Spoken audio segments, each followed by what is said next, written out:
Bahaushiyar tashar da ke tsage gaskiya kuma ya ɗakinta. Masu kallon mu assalamu alaikum, za ku kalli taƙaitattun labarai daga nan Matashiya TV.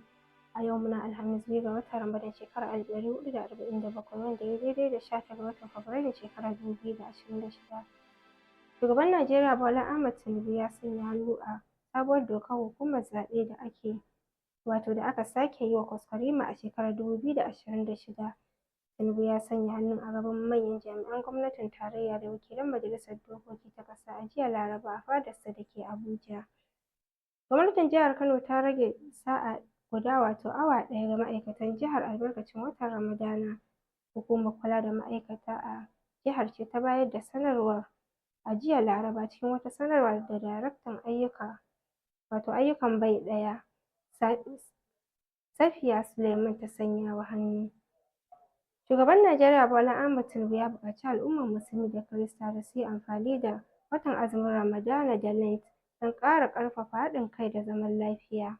Tinubu ya bayyana haka a saƙon taya murna da addinan biyu, yana mai cewa haɗuwar lokacin wuri guda yana buƙatar haɗin kai da fahimtar juna a tsakani.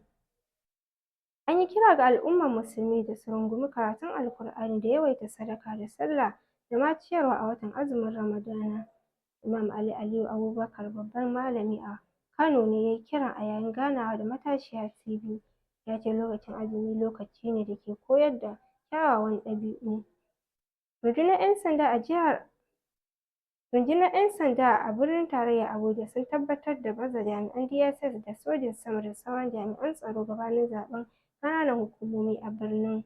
Mai magana da yawun hukumar Josephine Adaichi ta sanar da hakan, sannan ta ce an sanya dokar taƙaita zirga-zirga daga ƙarfe 6 na safe zuwa 6 na yamma a ranar Asabar 21 ga watan Fabrairun da muke ciki. Hukumar bayar da agajin gaggawa a jihar Edo (SEMA) ta ce an samu tashin gobara sau 43 da ambaliyar ruwa a jihar cikin shekarar 2025 da ta gabata. Babban sakataren hukumar Jerry Idahosa ne ya bayyana hakan yayin taron masu ruwa da tsaki da aka yi don ɗaukar darussa daga shekarar da ta gabata. Masu kallon mu duka-duka taƙaitattun labaran kenan, a madadin editan da ya tace labaran Abubakar Murtala Ibrahim, sai ni Amina Abdulrahman Hassan da na karanta nake cewa mu yi lafiya.